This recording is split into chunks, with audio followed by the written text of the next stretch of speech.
नमस्कार, आप देख रहे हैं न्यूज़ 9 नेटवर्क और मैं हूं आपके साथ इस वक्त अरविंद कुमार सिंह। देश और दुनिया की तमाम खबरों के साथ शुरुआत करते हैं आज की खबरों का सिलसिला। यूपी के बलिया में हुए अब तक के सबसे बड़े घोटाले जीपीएफ घोटाले के बाबत जब मंत्री उपेंद्र तिवारी से पूछा गया तो दबे जुबानी कहना था कि हमारी सरकार में कोई हो उसे बख्शा नहीं जाएगा और चाहे सपा के हो या बसपा, भाजपा के हो या सब पर होगी कार्रवाई। इस पड़ताल ने एक बात प्रमुखता के साथ सामने आई कि प्रभारी जिला विद्यालय निरीक्षकों ने अधिकार न होते हुए भी अवैध कमाई के लिए इंटरमीडिएट एजुकेशन एक्ट 2B की जमकर धज्जियां उड़ाई है। बता दें कि इसके अनुसार किसी भी प्रभारी को न तो नियुक्ति का अधिकार है न किसी के वेतन को आहरित करने के लिए अनुमोदन का। ये सिर्फ जो पहले से चल रहा है उसी को अग्रसरित कर रह सकते हैं। लेकिन इन लोगों ने अधिकार क्षेत्र से बाहर जाकर ऐसे गुल खिलाए कि 1981 से आज तक बलिया की माध्यमिक शिक्षा उबर नहीं पाई है। घोटाले की शुरुआत 1981 में होती है जब तत्कालीन प्रभारी जिला विद्यालय निरीक्षक बलिया शिवनारायण लाल ने एक ही रात में 350 से अधिक नियुक्तियां कर दिया, जबकि इंटरमीडिएट एजुकेशन एक्ट 2B के अनुसार प्रभारी जिला विद्यालय निरीक्षक को न तो कोई नियुक्ति का अधिकार है न ही किसी के वेतन आहरण हेतु अनुमोदन का। बलिया में जो भी फर्जीवाड़ा हुआ है वह प्रभारी जिला विद्यालय निरीक्षकों के द्वारा ही अपने अधिकार क्षेत्र से बाहर जाकर अवैध कमाई के लिए किया गया है। 1981 में शिवनारायण लाल द्वारा की गई 350 से अधिक नियुक्तियों में अकेले ही 22 नियुक्तियां टाउन इंटर कॉलेज में हुई है। इन नियुक्तियों की शिकायत होने पर तत्कालीन उप शिक्षा निदेशक ने 15 मार्च 1982 को इन अनियमित फ्रॉड नियुक्तियों को निरस्त कर दिया। शिवनारायण लाल से भी तेज निकले 1990 में बलिया के प्रभारी जिला विद्यालय निरीक्षक लाखन सिंह। इन्होंने 500 से अधिक नियुक्तियां कर डाली, जिसमें कई माननीयों के परिजनों के भी नाम शामिल बताए जा रहे हैं। इसके बाद 1991 में तत्कालीन उप जिला अधिकारी सदर अमीर चंद गुप्ता को जिला विद्यालय निरीक्षक का अतिरिक्त प्रभार दिया गया। इनके कार्यकाल में भी 300 से अधिक नियुक्तियां हो गई। अब यह अलग बात है कि इन्होंने हस्ताक्षर किए हैं कि नहीं, यह जांच अधिकारी जानते हैं। इन्हीं सब अनियमित नियुक्तियों के वेतन भुगतान संबंधी विवाद में सन 1994 में तत्कालीन जिला विद्यालय निरीक्षक शत्रुघ्न प्रसाद मिश्र पर GIC कैंपस वाले कार्यालय पर प्राणघातक हमला हुआ, जिसमें उनकी मौत हो गई। श्री मिश्र की मौत के बाद एक बार फिर जिला विद्यालय निरीक्षक का कार्यभार प्रशासनिक अधिकारी के हाथ में चला गया। इस बार यह प्रभार तत्कालीन नगर मजिस्ट्रेट R गणेश को मिला। इनके कार्यकाल में भी 500 से अधिक नियुक्तियां कर दी गई और तत्कालीन प्रभारी लेखाधिकारी SP मिश्र व तत्कालीन DM गुरदीप सिंह की सहमति से सभी को वेतन भुगतान किया जाने लगा।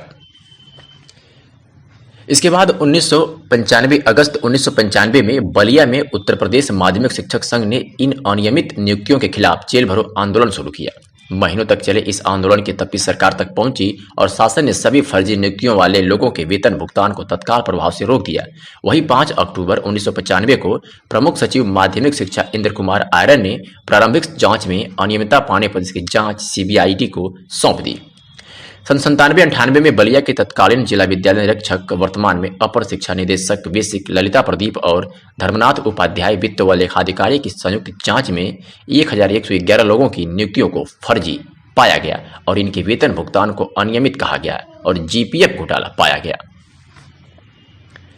पहली बार इसी रिपोर्ट ने कहा कि अनियमित वेतन भुगतान करके GPF मद से घोटाला हुआ है। वही CBCID ने मुख्यमंत्री के अनुमोदन व शासन के आदेश पर अपनी जांच के आधार पर 379 लोगों के खिलाफ थाना कोतवाली में 12 अप्रैल 2004 को FIR दर्ज कराया।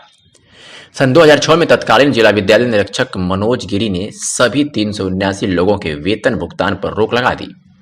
बता दें कि 2006 में एक ही रात में CBCID की चार्जशीट में शामिल 379 और हंडिया कला के दर्जन भर अनियमित नियुक्तियों वालों के वेतन भुगतान अवशेष भुगतान के लिए GPF मद से 12 करोड़ रुपए तत्कालीन DIOS ब्रिजनाथ पांडे व कमलनाथ लेखाधिकारी के कुटरचित हस्ताक्षर से निकल गया।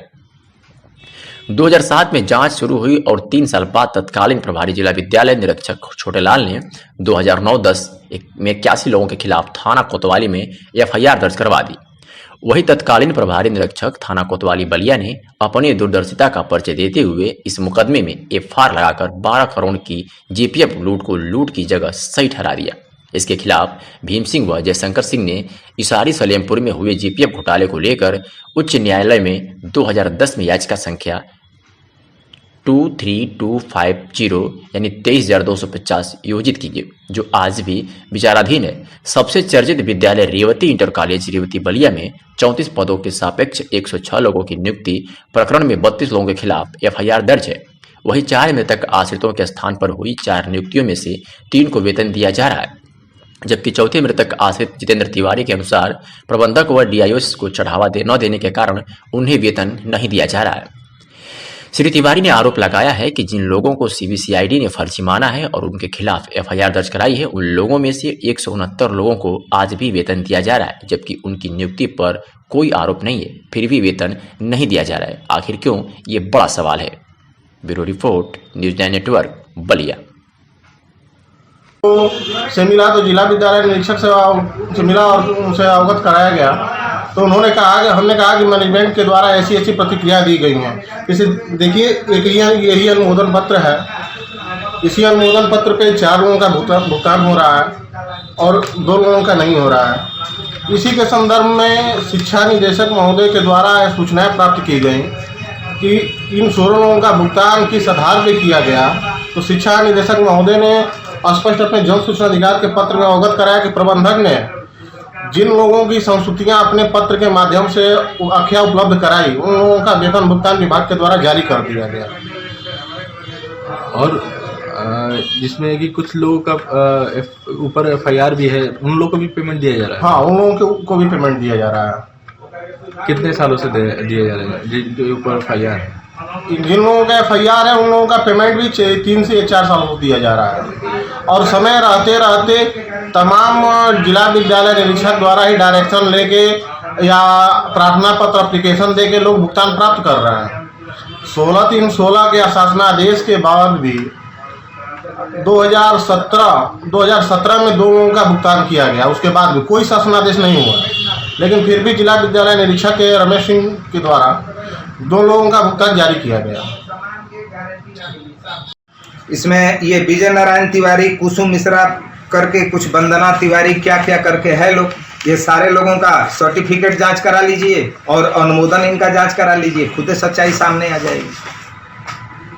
किस तरह फर्जीवाड़ा किए हैं लोग? जी, हम तो कह रहे हैं, हमारे यहाँ 2007 में 12 लोगों पे FIR है, जिसमें खुद हमारे यहाँ तो मैनेजर का लड़का जो इंटर पास है वो टीचर है, उनकी बहू इंटर पास BA पास वो लेक्चरर है। उन 7 लोगों पे उनके रिश्तेदारों पे FIR है, लेकिन उस FIR को ही दबा दिया गया। हम तो हमारे विद्यालय में केवल जांच करा दीजिए, पूरे जिले का आ जाएगा सामने। जो पूर्ण सही है वो रोड पे घूम के भीख मांगने के कगार पे है, मरने के कगार पे है, और जो सही है, जो गलत है वो वेतन पा रहे हैं। बलिया में GPF घोटाला हमारी सरकार की तरफ से कार्रवाई होगी, जो भी निश्चित कार्रवाई होगी। इसकी जांच होनी चाहिए।